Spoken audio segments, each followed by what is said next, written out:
uummata Oromoo wajjin araaramu waan tasumaa danda'amuu miti. Kanaafuu kana hirmii baafachuu qaban. Yoo dhugamaan ufillee dandamu ka dura nyaatamu isaan akkuma Profeesar Muhammad Reefuu tana jedhe qopheeffatanii jiran. Nama biraati miti amma ka aangoo isaanitti saamu, ka aangoo isaanitti falmu, PP afaan Oromoo dubbatu. Kanaafuyyuu dura nyaatamuu isaaniitiin duratti ummata kanallee balleessuu isaaniitiin duratti tarkaanfiilee qabatamaa mooraa Oromoo tasgabbeessuu fi araara buusuu danda'u fudhachuu qaban. Hedduu galatoomaa obbo Amaan dhugaadha. Egaa nu diineffatanii Oromoo diineffatanii Oromoo immoo karaa gara biraa immoo Oromoo wajjin jiraanna jechuun hin danda'amu. Qaroowwan Oromoo hidhanii Oromoo tajaajila jechuun sobadha. Kanaaf yaadama dhiyaate kana hojiirra oolchuun dirqiitti ta'a jechuudha. Amma qabxii amma obbo Amaan kaasan tokkotu jira. Xiqqoo tuqanii darbanii. Yeroo darbee dhiyooma kanatti jechuudha. Namni Taayyee Danda'aa jedhamu tokko namichi PP kana social yookiin immoo miidiyaa hawaasaa kanarratti waa'ee PP kana barreessuu fi qabsaa'ota Oromoo xiqqeessuutti beekamu tokko waa tokko barreessee ture dhiyooma kana. Maal jedhaa kan darbe gundoo kan hafte guddoo. Kanaafiyyuu dhiifama walii goonee walii waliin deemna. Isa kaan cunnuura jedhanii isa kaan immoo sabboonaa jedhanii adda adda nu baasuu yaalanii. Kanaafuu dhiifama walii goonaa kan jedhu tokko barreessee ture. Achi keessatti kan inni yeroo jalqabaatii fi wanti inni barreesse tokko maalidhaa?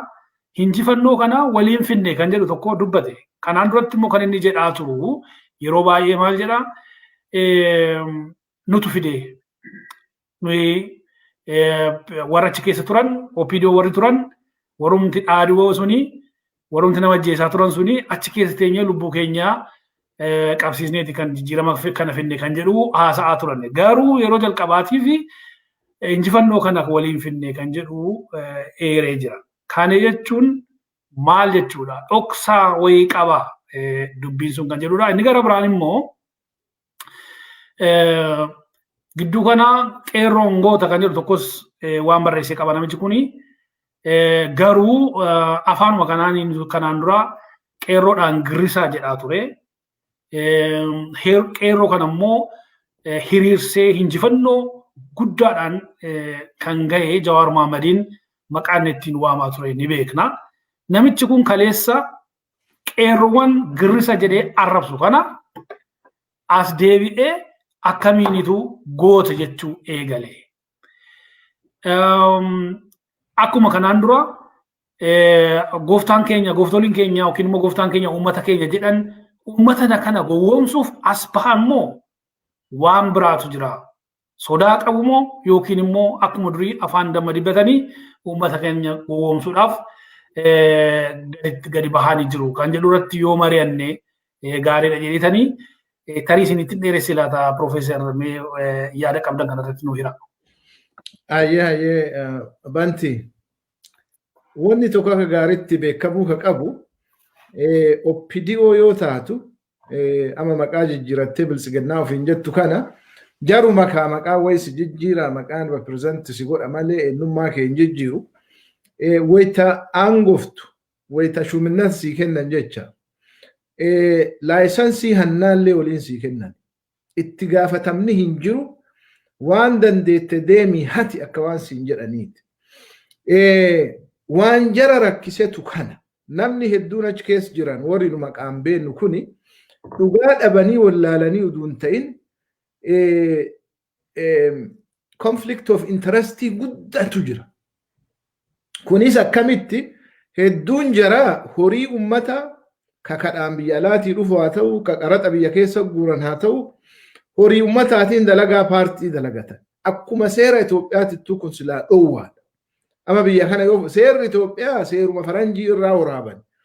Ama biyya kanatti ati yoo paartii tokko ka ooftu ta'e dimokiraata haa ta'u ripablikaana haa ta'u maallaqa deemtee nama irraa kadhachuu qabda malee maallaqa mootummaa yoo matching fund hin ta'in fakkeenyaaf wayita duulli na filadhaa jiru maallaqa ati baafte mootummaallee itti dabalee sii kenna san yoo hin ta'in maallaqa ummataatiin dalagaa paartii hin dalayitu Itoophiyaatti maaltu jira maallaqa ummataatiin dalagaa paartii dalagan doonii aan fe'anii magaalaa keessa deemanii maallaqa literally maallaqa namaa qoodan kana maaliif kaase akka jarri barnoota fudhattuuf Abbaa Tsahaayyeen fa'a Siyyuum Masfin fa'a Sibahaat Naggaa fa'a maallaqa hedduu qaban hedduun jaraa du'anii Sibahaat Naggaa mana hidhaa jira maallaqa hatansan nyaachuu hin danda'an ilmi namaa buddeenuma tokkoof siree takka rarafa waan kanaan irra deddeebi'ee jedha kana wanni jedhuufi PP Oromiyaa warri taatan warri harki keessan qulqulluu warri ummata keessaniif dhukkubsattan waan biyya keessa deemaa jiru laala maaltu deemaa jira warri PP gugurdaan udumaa taa'ee laalu PP'n Amaaraa haga funyaanii hidhattee jirti ummata keessan irra gaaga'ama ibaattu gaddeemu jira wayyaanee ofirraa kaasuuf Oromoon gatii isiin kafalteen beektan gatii san caalu nu kafalchiisuuf wanti deemu uduu isin argitan ta'u jira so warri harki keessan qulqulluu warri ummata keessaniif dhukkubsattan waan kana irra deebi'aa xiinxallaa itti raf'aa laala waan cadhisanii miti Oromoon abbaan daarii dhugeef ilma afaaniin urgaa'u jetti jarri hinatti maallaqa namaa laakiin gaaga'amni dhufu hambaan isaa isinillee hin dhiisu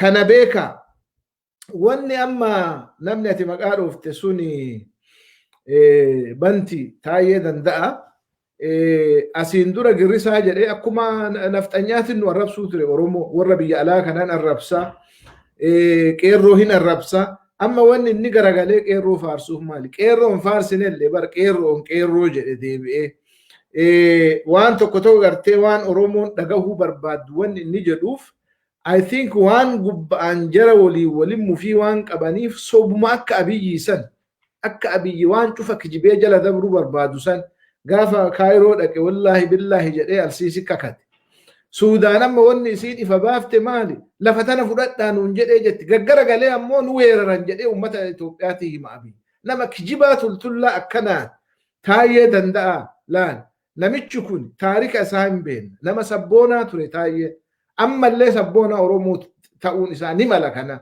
waan an kennuufiif an irraa fudhadhuu miti garuu wanni jiru maali uduu isin achi teettan gaaga'amni ummata Oromoo irra guddaan gaddeemu jira meeshaan Tigraay irraa saamame akka jirutti milishaa Amaaraa harka seenee jedhan ummanni kun ammoo Oromootti deebi'ee yeroo lammataatiif Minilik uma 18 jecha Oromoo akka ittiin qawwee faranjiitiin cabse hin beektan jarri tun ammallee Oromoo uf laaltu malee carraan kun akka lamuu hin deebine waan beektuuf akkanaan baduun feetu kana ammootu taarikni isin gaafata uduu isin aangoo harkaa qabdan abii nama akkanaatiin jedhan gaafsan bar abiyyi illee gaafata waggaa 100 hadhaa taarika guyyaa hadhaa kana yoo kataban abiyyi nama jedhanii nama Oromoo uduunni isa jiru uduunni achi jiru muummee ministeeraa ta'ee uduu jiru nafxanyaan funyaan isaa jala teettee hidhattee ummata Oromoo gudii goote jedhanii katabuuf deeman taarika waggaa 100 hadhaa taarika hadhaa yoo kataban so kijiba akkanaa kana dhiisa laal kijiba kana dhiisa ummata keessan gaaga'umsa iba'aatiif qaadhimu jirtanii jarri Amaaraa PP'n Amaaraatun haasaan dubbii tana fixuun fedhan isin cabsuu fedhan kana shakkina isin cabsuu fedhan isin tuffatan akka doofaati isin laalan maaliif isinumatu doofa kanama arrabsiisullee isin jarri isin sobdee isin jala hidhattee isin cabsuu feeti so ummata Oromoo itti as deebitanii amma qeerroo faarsu waan adda addaa dubbachuun kun kijiba akkanaa kan ummata Oromootiin himina ani kunin kijiba jedha ummata Oromootiin kijiba akka abiisan waan cufaa gad jedhanii jala dabruu ka jedhu taaktika abiyyi waan ta'eef ummanni Oromoo kanaan sobamuu hin qabu. Waan lafa irra jiru laalu ummanni Oromoo laalu. Wanni lafa irra jiru naman sobu. Reality. Haasawaan namni waa fakkeessuu qalama diddibee ummata waa himuu hin danda'a. Waan lafa irra jiru kana faallessuu hin danda'an. Warri nafxanyaan dur tabiyyateenyaa qofa seetaniisin. Mootummaan naannoo Amaaraa amma mootummaa nafxanyaati. Isinit dhaadatti. Itoophiyaa jedhanii maqaa Itoophiyaati isinit dhaadataa jiran. So ummata Oromoo salphisuuf diqqeessuuf ammallee ummata Oromoo fixu maayikaadiraan namni dhumate jedhan. Nama jarri rahmatan qabdu ummata Oromootiif gaafa dhufte jarri tun.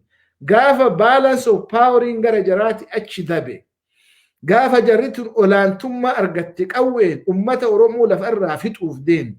Lakkinu akkanaa Oromoon guddoo Oromoon gootaan hin ta'u. Namni kilaashii tokko qabu nama harka qullaa dhibbaan loluu danda'a. Kumaan loluu danda'a. So waan akkanaatu gaddeemu jira. Wanni jaraa cufti taaktika moohamanii jiranii keessi jaraa qullaa waan ta'an dhabanii Oromoo as deebi'anii sobanii bantiyan akka laalutti dhugaanu duun ta'in wanni kun mormaa ol jetti Oromoon. Waan mormaa oliiti wanni taa'een fa'aa dubbatan. So manni Oromoo akkasitti ilaaluu qabaa jedhaan. Hedduu galatomaa Profeesar dhugaadha. Wanti kun PP'n afaan Oromoo haasoftu kuni jalqaba gaa hariiroon irruma keessollee haa ta'u hamma tokko kan nama tarkaanfachiisu nutti fakkaatee ture. Haa ta'u malee waggaa isa achaanu bara irreechi yeroo jalqabaatii fi Finfinnee keessatti kabajamuu jalqabe jechuudha. Minilik egaa waan sana dhorkee booda. Shimallis Abdiisaa waa dubbatee ture. Bakka nu cabsanitti isaan cabsineetu deebinee dhufne jedhee erga dubbatee booda gargar bahumsii fi walirraa fagaachisaanii kuni hedduudhaan itti hammaatee ture. Kanumarraan kan ka'ee walirratti gungumuu eegalanii jennaan gurmuun tokko yookiin immoo korri wayii tokko gara Bahar Daaritti imalee ture araarfachuudhaaf. Amma ittaanaa pirezidaantii ta'ee kan hojjetu obbo Addisuu ture kan akka hoogganaa ta'ee gara sanaatti imalee utuu milkaa'in akka ofirratti deebi'ee dhageenye jirra. Deebisanii yeroo darbee Adaamaatti illee akka godhachuu fedhanii walgahii kana geggeessuuf jedhanii jennaan finxaalayyoonni abin illee irratti argamuu akka didan haal duree kaa'anii namoota isaanii hidhaadhaatti akka baafatan illee ni yaadanna. Ammas immoo akkuma isin jettan egaa obbo Amaan sila aseennaa akka dubartii aseennaa deemtu gara Bahar Daar deemanii amma salphatanii akka isaan deebi'anii argaa jirra jechuudha. Kanaaf iyyuu Oromoon maal jedha naannoon itti guddadhetti maal isaan jedhan tokko jira. Hiriyaa malee deemanii gala geggeessaa dhabuu jedhani. Hiriyaan yoo ta'e darabee ulfina walii laataa yeroo mana namaa deeman illee ulfinaan gadi nama geggeessee nagaa namatti dhaamee amma abbaan suni nagaadhaan karaarra bu'utti geggeessaa. Garuu namni hiriyaa malee deemtu manuma keessaatu gaafuma dhimma ishee fixxu jedhaa nagaatti jetteetu ufuma nagaatti dhaamtee gadi baate jechuudha. Akkas ta'anii PP'n afaan Oromoo dubbattu kuni gidduu kana gara Bahar Daar deeman jechuudha. Egaa kun dhimma isaaniidha. Garuu hojii isaan hojjetan kuni balaa isaan harkisaa jiran kun uummata Oromoo akka hin gaagaane uummata Oromoo ammaa kaasee qophii godhee jara kana gadi ofirraa teessisuun akka irra jiru yaadachiisuu barbaanna jechuudha. Mee gara goolabaatti haa deemnu garuu qabxii tokkoon kaasuu fedha utuu gara sana hin deemini. Haalli kun egaa haala wal dhabdee guddaa kaasaa jirudha. Deebisees immoo hooggantoonni siyaasaa Oromoo mormitoonni PP'dhaan morman kan uummatii akka qaroosaatti ilaalu mana hidhaa jiru. Hedduu warri siyaasa kana keessatti qooda fudhachuu danda'an kaadhimamtoonni siyaasaa, kaadhimamtoonni aangoo siyaasaa hundumti isaanii gara Koongireesii Federaalistii Oromoonitiin haa ta'u, gara ABO'oonis haa ta'u, hundumti isaanii mana hidhaa akka jiran ni beekna. Jarri kun immoo ofuma isaaniitiyyuu gargar baqaqaa jiru. Haala kanaan gidduudhaan immoo duula filannoo irra jirti jarri kuni. Filannoo sana dudduuba immoo jarri wanti isaan asii achi akeekkatanii jiran fakkeenyaaf bulchiinsa lafaa laallatee waan hundumaa laallatee heera mootummaa kanaa jijjiiruudhaaf baay'ee ariifachaa akka isaan jiran ni dhageenya. Haala kana keessatti filannoodhaaf ariifachuun maalidha? Oromoon akkamittiin ilaaluu irra jira kan jedhu kana osoo tuqnee dabarree gaarii natti fakkaata. Obbo Amaan gabaabumatti waan jettan yoo jiraate kana nu eera. Obbo Amaan miyuutii irra jirtu. Galatoomi filannoon amma isaan irratti qopheessaa jiran kuni filannoo akkam ta'uu danda'a ka jedhu yoo kaafne ifatti waan beekamu filannoo dharaati. Filannoo haqa qabeessa miti. Tokkoffaa filannoon dhugaa waa lamaan beekama. Tokkoffaa uggurii tokko malee daangaa tokko malee humnoonni dorgomuu qaban, humnoonni poolitikaa leejitimeesii qaban ka dorgomuun isaan hin malu dorgomuu qabani daangaa tokko malee uggurii tokko malee. Jechuun akka ammaan dura miidiyaa mataa ofiititti monopoliin qabatanii qabeenya biyyichaa akka barbaadanitti ofii paartii ofiitiin ittiin ijaaraa. Kaan immoo akka ilma buddeenatitti alagoomsaa akkaataa kanatti filmaata gochuun tasumaayyuu hin danda'amu. Filmaanni akkasii yoo godhames filmaata dharaatii, filmaata kijibaati jechuun ni danda'ama. Lammata ka daangaa tokko malee hundumtuuyyuu qooda irraa fudhatu. Kana jechuun filmaata kana keessatti uummanni nama isaa bulchu nama isaaf ta'u filachuu qaba. Imaammata isaaf ta'u, kaayoo isaaf ta'u, tarsimoo isaaf ta'u. Kana hundumaayyuu yaadallee filataa jechuudha. Paartii qofaa yookiin nama dhuunfaa qofaa osoo hin ta'in. Namoota akkanaa kana mana hidhaatitti guuranii ukkaamsanii filmaanni godhamu kama akka bara wayyaanee inuu sanirra hammaataadha. Kuni yeroo gabaabduu yeroo ammaa kana ittiin nama sobullee hin danda'ani. Kanaafuu filmaata kana godhuuf warra mana hidhaa jiran tokkollee osoo hin hafin hiikuu qabani. Hiikuu qofaa osoo hin ta'in mariin Oromoota hundumaayyuu ammatu geggeeffamuu qaba. Mooraan Oromoo akka maletti diigamee jira. Kanaafuu gaaga'amni guddaan ka Oromoo irra ga'u mooraan Oromoo diigamuu isaati. Tasgabbii dhabuu isaati. Dirree jeequmsaa ta'uu isaati. Kuni yeroo gabaabaa keessatti furmaata argachuu qaba. Furmaanni poolitikaa qofaadha. Marii qofaadha. Yeroo baay'ee OMN irra dhiyaannee olola qofaa miti ka lallabnu nuyi dhugaa jirtullee itti himna. PP'n afaan Oromoo dubbattu Oromoo tuffatti. Gorsa Oromoon kennuufis gurran kennituuf. Inuyyuu yaada mooyatamaa gorsa namni kennuuf kun yaada mooyatamaadha. Nuyi jabaadha jedhu. Yaada namallee hin tuffatu, gorsallee hin tuffatu jechuudha. Kanaafuyyuu kana yeroon itti dhiisanii uf sobuu fi uf kijibuu kana dhiisanii gorsa namni gorsullee nu balleessuu fi ka jedhu dhiisanii nu tolchuuf nu gorsanii ka jedhu dhageeffachuun murteessaa ta'a jechuudha. Mooraa Oromoo deebisanii suphuudhaaf maaliif kan mooraa Oromoo diige finxaaleeyyoota. Tokkummaa Oromoo, jaarmayoota Oromoo ka silaa hogganoota gaaddisa hogganoota Oromoo jedhamee jalqabame san ka gufachiise finxaaleeyyoonni Abiyyiin fudhatanii mooraa isaanitti waan galaniif sababii saniini gurmuun suni fashalee jechuudha. Kanaafuyyuu diina kana kare yeroo yeroodhaan Oromoon akka waliin qabanne, Oromoon akka waliin galle godhu kana falfala kana of keessaa baasanii Oromoon hundumtuuyyuu ka irratti hirmaate kana tokko warra mana hidhaa jiran baasuu qabani. Ijoollee bosona jiranis warra bosona jiranis rakkoo siyaasattu bosonatti baase malee akka isaan jedhan san shiftummaa yookiin dhiiga namaa dheebotanii osoo hin ta'in rakkoon siyaasaa waan hin furaminiif nafxanyaan finxaaleeyyiin akkuma tokkummaa Oromoo diigee warri bosona jiranilleen akka galanii waraana biyyichaa keessatti hin hirmaanne nagaan hin jiraanne shira waan xaxaniif lolli akka jalqabamu godhanii jechuudha.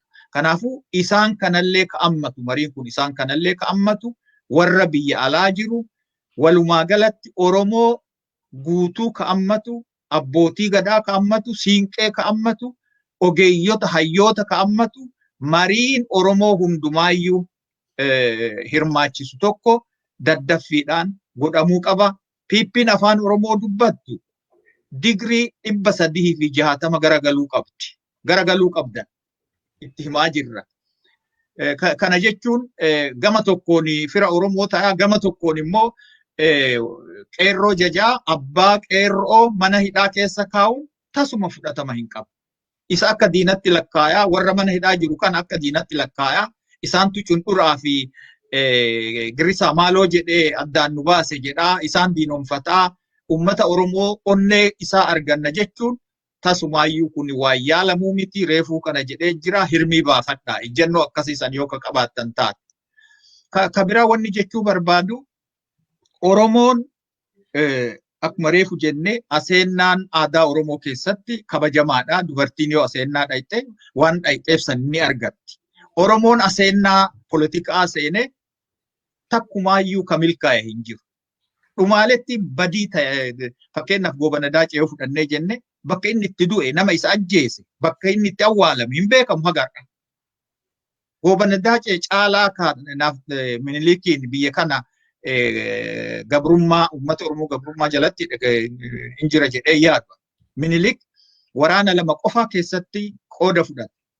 Arsii fi Harar qofa irratti. Kabira bakka hundumaayyuu kadhaqee kalolee lolchiisee ummata fixe gabbarsiise Goobana Daaceeti. Goobanni Daacee dhumaaletti isaa agarree jira. Hedduu lakkaa'uu ni dandeenya. Oromoon finxaaleeyyootatti yookiin nafxanyootatti aseennaa galu dhumaaleettiin isaa salphina saree du'a. Kanaafuyyuu kana beektanii mooraa Oromoo ka diigame kana gurmuu Oromoo ka faca'e kana waan aangoo kadhachuudhaaf ganda dhayxaniif hin qabdan. Aangoo Oromootu isinitti kenne. Oromoo maali? Oromoon isinitti hin kennine. Oromoon aangoo isinirraa fudhata odoo isaaf hojjettan hin fudhatu. Jawaariin har'a diina gootanii mana hidhaa keessa keettan aangoo kana isatu isinitti kenne. Kana beekuu qabdan. Aangoo qabsooftanii fudhanne isin waggoota 27 dhiiga ilmaan Oromootiin dhiqataa turtan. Kanaafuu Oromoo sobuu hin dandeettan. Kanaaf wanni isin baasu dhugaadhaan ijjannoo keessan jijjiiruu qabdan, sammuu keessan jijjiiruu qabdan, ummatatti deebi'uu qabdanii ummata kanallee dandamachiisuu ni dandeessu. Hiree akkasii ni qabdu, aangoo akkasii harkaa qabdu. Yoo ufillee baddanii ummata kana balleessuu barbaaddan kana kaabbarra beeku qorsaa fi falfala jedha Oromoo. Ulfaadha fayyaa ta'a obbo Amaan. Profeesar gara goolabaatti deemaa jirra. Egaa haalli nuti deemaa jirru kuni akkuma armaan olitti eertanii haala nama sodaachisuudha. Oromoon dafee siyaasa kana gara isaa malutti deeffachuu akka qabu eertanii jirtu. Mee Oromoon bakka jirutti inni biyya hambaa jirus inni biyya jirus dargaggoon illee maal gochuu qaba? Waan kanaan dura jedhame hundumaatti waan hafe jettan dabaltanii akka yaada goolabaa yookiin immoo yaada furmaata ta'uu danda'u uummata keenyaaf waan dhaamta yoo jiraate Profeesar. Galatoomi Banti.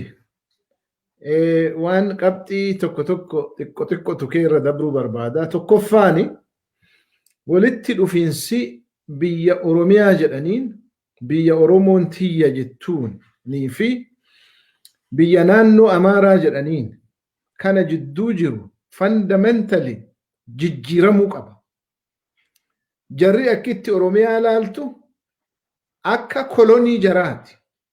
Akka biyya jarri gabroonfattee tatiyya jedhaniin bicuu kayoo isiin imbilisooma jette adabadhu taa'e jedhanii teessuma isii keessa ol dhiitan akkasi walitti dhufiinsi Oromiyaatiif mootummaa naannoo Amaaraa jidduu jiru. Kunini fundamentally jijjiiramuu qaba. Kuni waan nama dhibuu miti. Diiteeliin nu haasofnu kuni barbaachisaa miti. Tirfi. Oromiyaan ammallee biyya gabroomtee jirtu. Moogzitiin bulchuu jiran. Ka bulchuuf PP jedhama. Ka Oromiyaa irratti ajaju qabeenya isii irratti akka ummanni isii itti oolee bulutti ka ajaju nama ibaati. Ummata Oromoon filatee miti. Kuni jijjiiramuu qaba. Haga kun hiddaan hin jijjiiraminitti ummanni Oromoo gaagamni itti deemu kun irraa dhaabachuuf hin jiru. Tokkoffaan sani. Lammaffaani olaantummaa seeraati. Olaantummaa seeraa jechaan namni badii balleesse aangoo qabaatee dhabaatee qabaataa ta'ee hiyyeessa ta'ee xiqqaa ta'ee guddaa ta'ee itti gaafatama.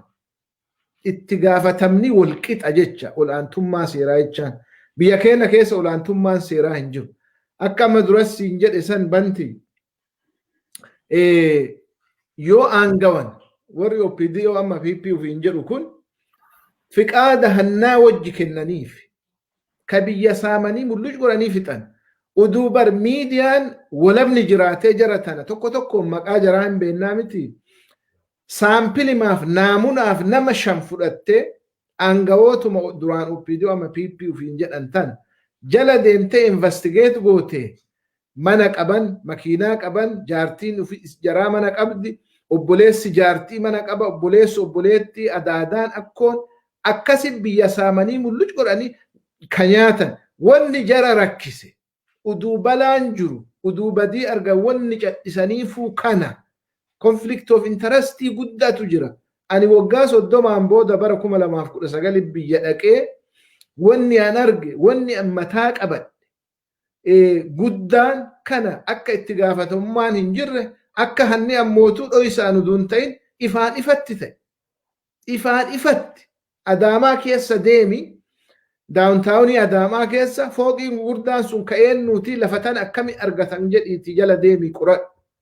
Akka jarri lafa san gubboon bit akka ummata Oromoo horii ka qabullee lafa sanniin dhooggatanii ummata Oromoo hin ta'in yoo jarri miliyoona gaafattu miliyoona 5-6 godhaa ummanni Oromoo hin ta'in kun kenneefi Adaamaa keessa lafa prime location ka jedhan cufa dhuunfee warri qabate warra Oromoo hin ta'in. Oromoon harka qullaa keessaa baate biyya ofiititti. Kana bakka cufa yoo dhatte the same story everywhere lafa Oromoo yoo dhatte akkanatti malaammaltummaan korrapshiniin hannaan lafa Oromoo akka jiru alagaa gurguranii mul'ush godhanii fixanii jiran. Olaantummaan seeraa ka Abiyyi jedhu sun yoo jiraate itti gaafatamummaan warra OPDO kana irraa jalqabuu qaba. Warra yakka dalage yakki dalagamuu wanni hin dhaabatiniif bar mootummaan it's a continuation of the previous government. Ummatuma duraanii santu ammallee aangoo waan qabuuf rakkinni kun Oromoo irraa dhaabachuu dideef lafa Oromoo prime targetiin lafa Oromoo lafa Oromoo hatu gurguratu kaampanii alaati gurgurachuu ummata bakka ibaatii dhufe irra qubsiisuu itti gurgurachuu wanni kana godhu ammoo ummata afaan Oromoo haasa'u ka amma PP ufiin jedhu kana hedduun jaraa maraa miti. Olaantummaan seeraa hin jiru. Olaantummaa seeraa jarri tun haa kabachiiftu jechaan akka qoosaa wayii na fakkaataan tapha yoo akkanumaan akka pirinsipiliitiif olaantummaan seeraa barbaachisaa kabajamuma jechumaaf jenne malee jarri tusanillee godhuuf hin deemtu. Kun ammootu waa'ee filannooti banti waa'ee filannoo kan obbo Amaan xiqqoo irraa dubbatee ture. Filannoo jechaan guyyama filannoo san bahanii nama filachuu duun ta'in filannoon adeemsa. Tokkoffaan boordii filannoo ka jedhan sun ka mootummaati. Waan mootummaan feetu dalaydi mootummaa telefoona itti bilbilee kana godhaa jedha dhaaba sodaatan akka jarri keessaa baatu godhaa waa sababaa wayii godhaa jedhan akkanatti filannoon ta'uu hin danda'u. Tokkoffaan san. Lammaffaan miidiyaa sodaatan kaaqa dubbatu akka OMN kana fa'aa cufa biyyaa baasanii jiran. Saatalaayitiin rakkatanii miidiyaan Oromoo uummata Oromoo bira gahan maallaqa meeqa kafalanii akkamitti filannoon ta'uu danda'a. Nama duuchitee ati barbaaddu qofa namni ka dhagahu namni alternative view kan dhageen ka yaada biraan dhageen akkamitti filannoon jiraachuu danda'a. Abrahaam Lincoln wayita tokko waan jedhan biyya mootummaa hin qabne irra biyya miidiyaa hin qabne irra miidiyaa biyya hin qabne naa wayyaa jedha. Hagam miidiyaan kun akka inni barbaachisaa ta'e biyya tokkoof jala sararee himuu waan barbaadeef akkas jedhe. So sunillee bakka hin jirretti filannoon ta'uu hin danda'u. Kun ammootu ummanni sodaatamu yoo jedhu yaadaan nama mo'uu danda'u. Akka Jawaar Mohaammed, akka Baqqalaa Garbaa namni nu maqaan beenne mana hidhaa jira. Nama nu moha filannoon jedhanii sodaatan hidhanii filannoo haa goonuun isii akkamisi. Bar waan hin taane bar.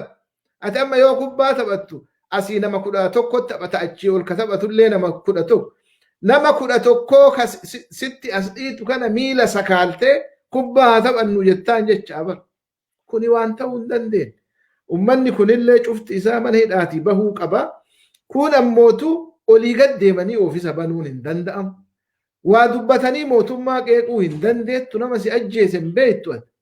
Amma mootummaan kun warra diilara South America hanqatee bar. Mana hidhaa nama harka jaraa jiru miskiina baasanii gaara keessa geessanii achi ajjeesanii biraa deeman. Kana mootummaa miti bar kun. Kuni maafiyaa. Maafiyaanillee gara nyaattoo qabdii bar. Mootummaa akkanaatti amma filannoo goona juunii kana ji'a 5 hafaa bar. Filannoo akkamii godhuuf deemanisi. Mootummaa jaraa ukkaamsituuf ajjeeftuu tana haguuggii seeraa kennuufi waan barbaaduuf Abiyyi akkana godhata. So Profeesar Mararaan dheengadda OMN irratti yoo dubbatu waan akkana akka ittiin seenne eeree jira. Itti seenuun qaban. Ummanni Oromoo illee ammoo waan kanaaf bahee qoonqa isaa kennuu hin danda'u. Akka mootummaan tun daranuu saaxilamtu gochuun hedduu barbaachisa. Namni bakka yoo ati dubbatte si hidhanitti akkamitti filannoon ta'uu danda'a. So kuni cufti kijiba waan ta'eef filannoo kana ummanni Oromoollee dhaabbotiin walabaata Oromoollee itti seenuu hin qabdu. Dhaamsi an ummata kennaa qabu kana filannoo as deemu kana ittiin seeninaa. Dhaabni Oromoollee qoodarraan fudhatinaa. Kun ammootu ummata PP akka dura jedheessan ka harki qulqulluu ka badii tana keessa hin jirre. Ummanni isin dura